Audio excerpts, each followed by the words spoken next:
Bienvenidos nuevamente a La Paz en Foco, un programa del Centro de Pensamiento y Seguimiento al Diálogo de Paz y de Unimedios de la Universidad Nacional de Colombia. Hoy vamos a hablar sobre la construcción de paz a nivel local y la importancia de las alianzas interinstitucionales como aporte a la construcción de paz a nivel local. Para eso tenemos dos invitados muy importantes. Nos acompaña el doctor Leonardo Rodríguez, él es el alcalde local de la localidad de Kennedy, ingeniero industrial de la Universidad Católica, especialista en talento humano de la EAN y magíster en gestión de las organizaciones de la Universidad de Quebec en Canadá. Doctor Leonardo, muchas gracias por venir. Muchas gracias a ustedes por la invitación y pues un gusto tener la oportunidad de interactuar con ustedes. Y nos acompaña el profesor Marco Romero de la Casa, director de CODES, la Consultoría para los Derechos Humanos y el Desplazamiento, y profesor del Departamento de Ciencia Política de la Facultad de Derecho y Ciencia Política de nuestra universidad. Profe, muchas gracias por venir. Boris, gracias por la invitación. Es un honor tener al alcalde acá el día de hoy. Bueno, pues, alcalde, empecemos contándole a los televidentes ¿cómo está la situación de las víctimas en la localidad? ¿Cuáles son las características más importantes del contexto en el que las víctimas viven y habitan la localidad de Kennedy? Bueno, pues primero agradecer a usted la invitación nuevamente. Tenemos que señalar que la localidad de Kennedy pues es una de las localidades que tiene el mayor número de ciudadanos y ciudadanas que han sido víctimas del conflicto en Bogotá. Por supuesto, es una de las localidades más pobladas, la segunda más poblada, pero la más densamente poblada en Bogotá. Y eso se debe básicamente a las condiciones sociales y económicas de la localidad, que por supuesto facilita la llegada, por ejemplo, de personas que están buscando dónde sobrevivir y dónde empezar a desarrollarse en Bogotá para lograr algún tipo de sostenibilidad y crecimiento. Entonces tenemos la presencia de más de 29.000 víctimas registradas en la localidad, lo que nos pone un reto, y ese reto está relacionado con mejorar las condiciones de vida, no solamente de ellos, sino de toda la ciudadanía, y lograr algún tipo de armonización de culturas que vienen de todas partes del país y por supuesto experiencias que nos ponen, digamos, en esa importante tarea para lograr efectivamente un desarrollo social sostenible. Profesor Marco, ahora antes del programa analizábamos unos datos preocupantes de cómo la ciudad y particularmente la localidad sigue recibiendo masivamente víctimas. Uno esperaría que con la firma del acuerdo de paz un poco los hechos victimizantes y particularmente el desplazamiento cesara, pero ¿cuáles son los factores hoy que están determinando esta llegada masiva de víctimas a la ciudad? Boris, mira, esta pregunta es muy importante porque nos conecta con la tesis del señor alcalde, en el sentido de que las víctimas siempre buscaron unos anillos de protección, casi siempre salieron de zonas rurales, que es donde se ha desarrollado más, digamos, masivamente el conflicto armado, y buscaron cabeceras municipales, luego buscaron ciudades intermedias, al fin del día llegaron a las grandes ciudades, porque las grandes ciudades ofrecen dos ventajas, digamos, una posibilidad de protección, de perderse en la gran ciudad y protegerse, aunque a veces hemos visto en la localidad de Bogotá, de Medellín también, digamos, reactivación de violencia, incluso desplazamiento intraurbano. Y la segunda ventaja que ofrecen es que de algún modo la diversidad económica permite que la gente de algún modo se inserte en dinámicas, así sea en la mayoría de los casos de economía informal, pero que encuentra una dinámica de supervivencia. También en la ciudad se encuentra una red de servicios sociales más amplia que en las zonas rurales o que en ciudades intermedias. Entonces la gente busca estas cosas, pero también en las ciudades muchas veces la gente encontró también grandes niveles de indiferencia. Piensen cuando el alcalde Petro decía que las víctimas debían vivir en el Parque de la 93 y salieron todos los demonios de la discriminación a decir que cómo era posible que las víctimas mientras más lejos mejor. Esta característica hace que, como en otros ámbitos de la vida de las ciudades, la mayor parte de las víctimas han llegado a esas grandes ciudades y por lo tanto, si uno quiere ver la Colombia profunda, como se suele decir coloquialmente, si uno quiere ver lo que ha ocurrido en el país, en cierto modo basta mirar bien Bogotá, porque en Bogotá están las víctimas de muchos lugares de Colombia y no solo en Bogotá, también por ejemplo en la localidad de Soacha. el municipio de Soacha. Ya le estoy diciendo localidad y bueno, eso es una discriminación con Soacha. El municipio de Soacha, en Casucá Alto y Bajo, tiene un índice muy grande de concentración de población desplazada que ha llegado y que tiene unas condiciones muy difíciles de vida, pero también allí encuentras esa enorme diversidad. Soacha, Bogotá son quizá el lugar donde han llegado más víctimas del conflicto armado en Colombia. Sí, efectivamente, digamos, es una situación muy parecida, digamos, en el tema de como lo presenta el profesor Marco, en cuanto a la situación de llegada de las personas que han sido víctimas, pues por varias condiciones. La primera, por estar en el sur. Digamos, una de las ciudades o municipios más receptoras es efectivamente Soacha, y por ese medio, digamos, la entrada a Bogotá es Ciudad Bolívar, y digamos, cuando uno toma la autopista sur, Bosa y Kennedy, de tal suerte que eso permite que las personas lleguen a un sitio donde tienen una expectativa de crecimiento, donde se pueden ocultar, donde digamos, se pueden simplemente vincular seguramente a distintos tipos de servicios y se puede insertar en algún tipo de sociedad que de alguna manera obra positivamente la indiferencia y el alejamiento de las personas, porque como que cada cual no se mete con el otro, simplemente llegó, es una persona que podemos aceptar y eso de alguna manera genera algún tipo de tranquilidad en cuanto a la permanencia de las personas en la ciudad. Y una muy importante que tiene Kennedy, que está relacionado con la ubicación de la plaza de mercado, más importante que tiene Colombia, que es Corabastos. Corabastos que se ha venido desarrollando de una manera poco organizada, que no cuenta con un plan de regularización y manejo, y que facilita, por ejemplo, el desarrollo de actividades informales en virtud de la alimentación. Entonces es mucho más fácil ubicarse cerca a este centro de abastecimiento con la oportunidad de lograr, si no gratuitamente, a un excesivo bajo costo, acceso al alimento, y pues las condiciones sociales que se han venido generando le permiten a muchas personas que o están en una condición de alta fragilidad o que vienen migrantes de otras regiones del país, inclusive de otros países, como en el caso de los venezolanos, para ubicarse y tratar de sobrevivir mientras buscan una alternativa de crecimiento. Alcalde, ¿y cómo particularmente en la localidad de Kennedy ha logrado desde el gobierno local superar estas dificultades y qué limitaciones se siguen presentando? Bueno, yo creo que vale la pena señalar que la administración actual, la de Enrique Peñalosa, puso un reto muy importante y era cómo abordar una atención integral en el posacuerdo, para no llamarlo posconflicto y digamos generar algún tipo de discusión sobre el proceso. La localidad de Kennedy asumió un reto muy importante a través de los diálogos ciudadanos y es destinar recursos específicamente para que la población tuviera algún tipo de desarrollo y desde los recursos de los fondos de desarrollo local se proyectara algún tipo de atención. De tal suerte que se proyectó la atención en 4 estrategias. La primera, que es la asistencia y la atención, digamos, para buscar la manera de vincular a los servicios sociales del distrito a toda la población. La segunda, el fortalecimiento en la participación, en la cual hemos recibido el apoyo de la Universidad Nacional, así como en materia de paz y reconciliación, y una muy importante, la inclusión productiva. Buscar que las iniciativas productivas que tuviera la población desplazada tuvieran una oportunidad en un sitio tan grande como es Bogotá y particularmente surgiendo de la localidad de Kennedy.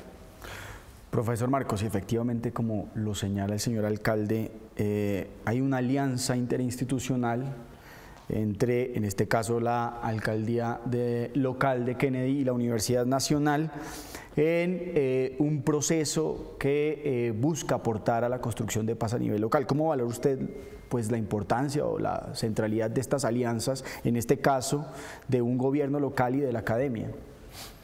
Bien, yo voy a hablar con la franqueza, la licencia que me permite estar en la academia en la Universidad Nacional.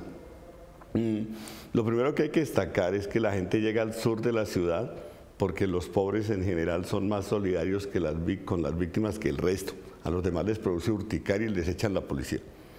¿Cierto? Esa es la razón por la cual las víctimas no están en Unicentro o en Rosales, por decirlo de alguna forma, digamos, emblemática. La gente llega a los barrios populares. En los barrios populares muchas veces la distribución del ingreso es a cuchillo también. no son lugares tan románticos. Pero de todas maneras la gente es, como lo decía el señor alcalde, más abierta a recibir al que llega nuevo. Muchas veces son gente que llegó por otras razones, a veces también, digamos, ya no desplazados, sino migrantes socioeconómicos que llegan de los territorios y que se han establecido y están buscándose la vida, y entonces se encuentra uno más solidaridad a nivel popular con las víctimas. Lo primero. Lo segundo, yo valoro mucho la actuación de la alcaldía de Kennedy, decir, bueno, vamos a tomar unos recursos para avanzar en esto, ponerle la lente a una especificidad y decir, ayudemos a la mesa de víctimas a pensar, a conceptualizar, a buscar soluciones de más fondo frente a sus problemas. Y valoro lo que la Universidad Nacional hace. Nosotros hemos hecho también unos trabajos sobre paz en otras localidades, en Sumapaz, en Ciudad Bolívar, ahora en Kennedy. Es muy importante que el acuerdo de paz, que los contenidos del acuerdo, que los derechos de las víctimas lleguen a esos niveles, porque casi siempre son temas que se quedan en cierta élite humanitaria o sociopolítica, pero no trascienden, y a veces la gente a nivel popular muchas veces incluso hasta votó por el no al acuerdo de paz, no tenía ni idea en qué consistía, ni qué le beneficia o qué no le beneficia. Entonces creo que es importante llegar allí. Pero creo que también hay que ser autocríticos en el sentido de plantear que todas estas iniciativas, siendo muy importantes, tienen muy poco alcance frente a la magnitud del problema. La verdad es que tenemos primero un conflicto de larga duración. Hoy, cuando la experiencia mía con la gente en la mesa de Bogotá, en todo este proceso de capacitación que hemos adelantado, de discusión con ellos, es que a todas las reuniones de las víctimas ya no solo llegan las personas que llegaron originariamente, sino que llegaron hace tanto tiempo, que tienen hijos que hoy ya terminaron su educación secundaria y que están pidiendo pista en educación técnica y educación superior, y ahí se encuentran con un cuello de botella muy grande en cuanto a una oferta, digamos, masiva, para que esta gente tenga una alternativa. Por ejemplo, en Bogotá la Mesa de Mujeres Desplazadas está pidiendo y pactó con el gobierno distrital y el nacional, y luego los dos gobiernos, digámoslo literalmente, se corrieron del compromiso, pactaron. ¿Qué pidieron ellas? La posibilidad de que como lideresas sociales tuvieran una carrera, digamos, universitaria. Y esto es de una gran sabiduría y de una gran sensatez, porque en el fondo las víctimas que vienen de ser población rural, que tienen una cosmovisión rural, una cultura de la ruralidad, ya entendieron rápidamente, en su gran capacidad de adaptación, que en el mundo urbano el que no tiene una formación, el que no accede a la educación técnica superior, a tener capacidades culturales, ya de algún modo se compraron la teoría de Amartya Sen, de que si no tienes capacidades, no tienes futuro y estás condenado a los vaivenes de la economía informal. Entonces esta gente está pidiendo soluciones de más fondo, y creo que es el tema. Las víctimas, digamos, ya vienen con una nueva generación, y segundo, ya no necesitan solo una ayuda humanitaria. Creo que el reto de las grandes ciudades es empezar a pensar en soluciones duraderas, porque aún en el caso de un acuerdo de paz implementado exitosamente, solo un porcentaje de las víctimas va a regresar a los territorios, los que tienen vocación productiva rural. Casi siempre la gente, digamos, de más edad, pero los hijos se socializaron, son hijos de las ciudades, ya prácticamente ellos conocen la sociedad rural, digamos, por la historia de sus padres. Entonces a estas personas hay que darles soluciones de más fondo. La Universidad Nacional, la Universidad Pública, las universidades privadas deben hacer una especie de gran acuerdo para ver cómo las víctimas tienen una inclusión en educación, que es uno de los caminos que les permite tener un mejor futuro. Creo que el tema de solución, por ejemplo, el tema de empleo. Muchas personas no tienen una capacitación para un empleo sofisticado, pero Bogotá es una ciudad que realiza grandes obras públicas. Entonces podría establecerse, a veces hemos visto, por ejemplo, cuando hay temas de la crisis invernal, que se toman decisiones de que las víctimas tienen prelación frente a otros sectores, frente a trabajos que pueden realizar. Y entonces se necesita una iniciativa fuerte de empleabilidad, de capacidad de ingresos, de que la gente tenga proyectos productivos. Recuerdo alguna vez un líder de desplazados que fue a la corte a denunciar que los estaban obligando a invadir el espacio público porque el único proyecto productivo que había era una venta de tamales en la esquina. Entonces decían, necesitamos soluciones de más largo aliento, y creo que es el reto de las ciudades, ofrecer soluciones duraderas de carácter urbano para aquellas personas que ya no van a regresar, y no pensar solo que están en las ciudades de forma transitoria. Es lo que pasa con la gente de Venezuela. Esta crisis es tan profunda que difícilmente, aun si se regresaran, esa crisis no se va a resolver en el corto plazo. Entonces vamos a tener muchos ciudadanos y ciudadanas de Venezuela en Colombia, y tenemos que prepararnos no con la mentalidad de que se van mañana, sino que estos son son problemas más estructurales que hay que resolver. Solo cuando tiene una mirada en el mediano plazo, cuando se tiene una mirada un poquito en el largo plazo, se piensan en soluciones duraderas. Creo que es el reto más grande que tenemos desde la universidad y desde el gobierno de las ciudades hoy frente a las víctimas y en particular Bogotá. Alcalde, tomando como base este análisis que hace el profesor Marco de conectar con soluciones de más largo aliento, el convenio o este proyecto que se está desarrollando conjuntamente con la Universidad Nacional, ¿qué propósito tiene y cómo logra conectar a las víctimas con estos procesos que, pues en definitiva, no son de corto plazo, sino de mediano y largo plazo? Sí, yo creo que hay varios componentes que vale la pena, digamos, hilar con la intervención del profesor Marco. El primero está relacionado, digamos, con una respuesta que hay que dar desde lo pequeño, desde lo local. Y si no se da desde ahí, entonces ¿desde dónde? ¿No es verdad? Entonces es parte del esfuerzo que estamos haciendo, pero no, digamos, no puede ser un esfuerzo aislado, sino que tiene que volverse de una manera un poco más sistémica.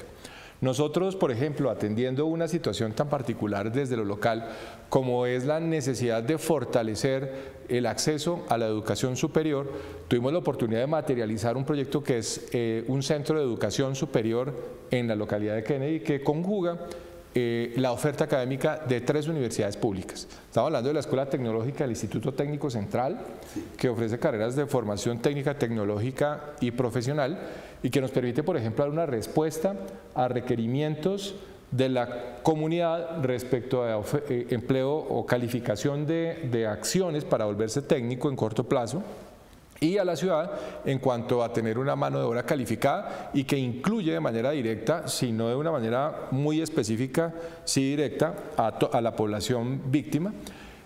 Asimismo tenemos la Universidad Pedagógica Nacional y tenemos el Colegio Mayor de Cundinamarca, que ya está, digamos, un poco dándonos una oportunidad en Kennedy, con una población de más de 1.250.000 habitantes, de evitar colapsar otras localidades como el centro de la ciudad para lograr la formación que se necesita. Entonces nosotros, digamos, le dimos una respuesta en general a la localidad de Kennedy y con la destinación de algún tipo de recurso específicamente para lograr una nivelación o pretenderla en cuanto a otro tipo de servicios, buscar precisamente que tuvieran la posibilidad de acceder, por ejemplo, a este tipo de procesos. Entonces, estamos trabajando, digamos, en ese sentido. Adicionalmente a ello, un elemento muy importante, y es lograr la cualificación y la incidencia de la comunidad a través de un mejoramiento en las competencias de participación, en el cual nos viene colaborando muy importantemente la Universidad Nacional. Es cómo cualificamos esa participación para hacerlo mucho más incidente, y ahorita un tema muy importante que es con el cambio de administración distrital que viene, cómo lograr una incidencia positiva, una incidencia proactiva y una incidencia que vaya mucho más allá en cuanto a la visibilización de la población y la destinación de los recursos para lograr una mayor, llamémosla, inclusión social de la población que ha sido víctima del conflicto. Y un tema muy importante, en cuanto al tema de la paz y la reconciliación, hacer consciente a la población en general de la localidad de Kennedy sobre las circunstancias, no solamente que se dieron en torno al conflicto, sino adicionalmente en cuanto a las causas, y buscar que la inversión social que se desarrolle tenga la posibilidad de alguna manera de mitigar algún conato de repetición, que no tengamos la oportunidad o que no le demos a nadie la oportunidad de repetir un conflicto en torno a esa desigualdad, sino que todos rememos como para el mismo lado, aunque suene utópico, pero empezar a dar como pasos en ese sentido. Profesor Marco, muy importante lo que plantea el señor alcalde en relación con el tránsito que se viene ahorita de administración. En esta, digamos, administración, las víctimas de la localidad han contado con un apoyo decidido de la alcaldía, pero se corre el riesgo de que llegue un nuevo gobierno con otras prioridades, con otros intereses. ¿Cómo hacer para que la política de atención a víctimas trascienda los intereses de los gobiernos de turno? Es muy difícil, digamos, hacer eso, pero creo que hay que darle un mensaje a todas y todos los candidatos, digamos, que están en juego ahora. Varios son hijos de gente que fue victimizada, pero a veces uno ve que no siempre coincide que la gente que fue víctima se pelea por las víctimas. Ojalá fuera así. Si eso fuera así, la mayoría de los gobiernos serían solidarios con las víctimas. Perdón que lo diga de esa manera. Bogotá ha sido una capital muy importante que ha abierto grandes puertas en distintas administraciones. Yo recuerdo que, por ejemplo, el gobierno de Lucho Garzón fue el primero en decir, oye, si hay un subsidio de vivienda, pero la gente no le alcanza para comprar una vivienda, pues que Bogotá dé un subsidio complementario. Y eso abrió una puerta. Después la gente desplazada pidió eso en todo el país, e incluso la Corte Constitucional lo avaló, y hoy en día, mal que bien, hay subsidios complementarios en muchos lugares del país, porque como lo ha dicho la Corte Constitucional, si yo soy una persona desplazada que abandoné mis bienes, que abandoné mi trabajo, que abandoné el ámbito donde mi cultura era útil productivamente, si fui sometido a un proceso de desarraigo, llego a una gran ciudad donde encuentro la economía informal, pero no encuentro más, pues yo no tengo ni capital para aportar a la compra de una vivienda, los bancos no me prestan dinero a mí y el subsidio es insuficiente. Entonces es una trampa. Entonces la Corte dijo, tiene que haber un cierre financiero. De ahí salió el programa famoso de las 100.000 viviendas, ¿cierto? En Bogotá se construyeron después 4.500, 5.000 viviendas, pero estamos hablando de más de 100.000 hogares de familias de víctimas. Y entonces a veces se necesita de algún modo que la ciudad recoja esas ideas que ha traído al comienzo y dé un salto cualitativo. Recuerdo que también se presentó una polémica con los indígenas en Vera, en Bogotá. ¿Cómo hacer? O sea, si mucha gente se retornara, las capitales tienen un rol muy importante porque la gente está aquí. Entonces la gran discusión era, ¿Bogotá puede invertir en el Alto Andágueda?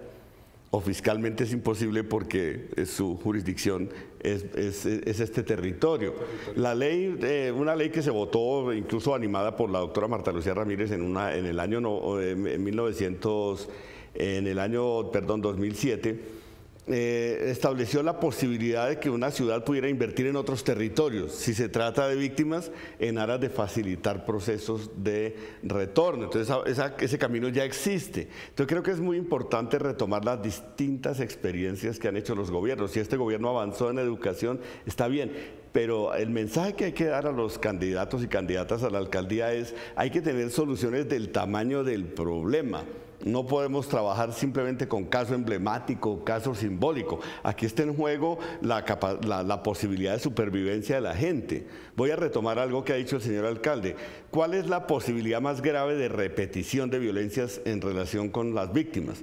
Que la gente viene en un nivel, digamos, de conflicto grave, digamos, expulsada por razones de violencia en los territorios. El desarraigo lo empobrece. Nosotros encontramos que la gente antes del desplazamiento, el 50% tenía ingresos superiores a la línea de pobreza. Luego pasamos al 95% de pobreza y al 87% de pobreza extrema. Es que la gente se empobreció radicalmente. Si no hay soluciones para estas personas, ¿a dónde van a parar sus hijos y sus hijas? Muchas veces a la delincuencia y al mundo también de la violencia urbana. Y entonces las ciudades no pueden, y no, con esto no quiero decir que las víctimas sean las que traen la violencia, sino que se insertan en dinámicas muy profundas de violencia que hay en las ciudades si no tienen otras alternativas. Y entonces hay que evitar que terminemos mañana sorprendidos de que hay una gran conflictividad social en las ciudades porque no se le dio solución a las víctimas que llegaron, o porque aquí hay otra trampa en la que han caído muchos gobiernos, y es que a veces la Corte Constitucional exige atención a los desplazados, pone el foco allí en temas de desplazados. Entonces los gobiernos dicen, bueno, como la Corte no está mirando para el lado de los pobres, entonces paguemos los desplazados con los programas que teníamos para atender a los pobres. Yo recuerdo que en Kennedy hace algunos años se produjo una movilización de la gente contra la llegada de los desplazados, en Ocaña, en muchas partes. ¿Por qué? Porque la gente dice, si las víctimas llegan, a veces la gente no entiende las circunstancias complejas en las que vienen las víctimas. Pero si yo digo, el programa de Familia en Acción es para las víctimas y no para los pobres, entonces estoy haciendo una elección perversa que no puedo hacer como Estado democrático, y es decir, escoja a cuál sector le garantizamos los derechos y a cuál no. Y eso de Simón el Bobito, esa jurisprudencia de Simón el Bobito, eso de hacer un hoyo para echar la tierra que me está sobrando o cosas de ese orden, lo han usado mucho los gobiernos y es una trampa porque al final del día, digamos que genera un efecto globo. Favorecemos por un lado un sector, pero debilitamos el otro, y creo que el secreto está en garantizar convivencia en términos de derechos, de que haya garantías para la gente que llega, pero también para las comunidades que las reciben. Y ese es uno de los desafíos más grandes que tenemos, y hay que decir, pensar soluciones del tamaño del problema. Del tamaño del problema es que, por ejemplo, Bogotá podría ser perfectamente un programa de 50.000 viviendas gratuitas, tiene la capacidad fiscal para hacerlo. Esta ciudad tiene el presupuesto del tamaño de varios países centroamericanos. No podemos decir que Bogotá no tiene recursos. Hay que hacer ciertas operaciones distributivas. Claro, hay que hacer un cupo de endeudamiento de pronto. Digamos, si es por una buena causa, esto no es una mala idea. Y además construir vivienda genera economías de escala, genera empleos, permite que mucha gente establezca nuevas economías también. Entonces, creo que hay que pensar con una lógica de amplitud, de generosidad, pero también con la idea de que esa generosidad va a permitir que en la medida en que las víctimas tengan sus derechos, también van a tener más capacidad de aportar al desarrollo de la ciudad. Creo que es la misma discusión que hay con los migrantes, que muchas veces dicen, no, los migrantes solo trae problemas. No, los migrantes muchas veces, por ejemplo, Albert Einstein era un refugiado, y como él muchos que llegaban con aportes superiores incluso a los que la población local podía tener. Entonces creo que una lectura inteligente, generosa, basada en derechos para las víctimas y otros sectores es determinante a la hora de pensar una política, y yo diría en Bogotá hay que darle continuidad a las cosas buenas que se han hecho, proyectarlas para dar una solución de fondo a la gente. Lamentablemente se nos acabó el tiempo, pero yo no sé, alcalde, si usted quiera, para cerrar, agregar algo sobre la reflexión final de cómo trascender en la política pública. No, tal vez uno de los aprendizajes que tenemos de administraciones anteriores que se han enfocado, por ejemplo, al tema del desarrollo de políticas públicas, está relacionado con cómo buscar que una política se vuelva política pública, y básicamente está relacionado con la apropiación, con fortalecer los procesos de participación en este caso para que la gente comprenda que además de los muchos, digamos, deberes que tiene para con la ciudad y para con el país, tiene unos derechos que son muy importantes, y que esos derechos, si se orientan de una manera adecuada, logran incidencia en la inversión para lograr, como lo dice el profesor Marco, no solamente la atención a las demás problemáticas que son muy visibles en la ciudad, gracias a que son notorias, sino que también logremos darle voz a aquellas personas que están llegando a la ciudad, ya sea como víctimas del conflicto, eventualmente como migrantes de otras circunstancias distintas o ajenas a la violencia, pero que efectivamente necesitan un tipo de atención. Entonces, lograr una apropiación de esas políticas y una representación a través de participación incidente, como viene, que tiene que ver con el tema de los diálogos ciudadanos, de una manera asertiva, propositiva, positiva, pues va a lograr efectivamente la visibilización, la participación, la destinación de recursos, y por supuesto ahí estamos hablando ya entonces de una sostenibilidad de algún tipo de política que trascienda más allá, digamos, del tiempo que cualquier representante o cualquier miembro del Congreso o cualquier político pueda darle a la atención a esta población. Bueno, no, lamentablemente el tiempo se nos acabó. Al alcalde Leonardo Rodríguez agradecerle por su participación, igual al profesor Marco, y a los televidentes por habernos acompañado en esta emisión de La Paz en Foco. Nos vemos en una próxima oportunidad.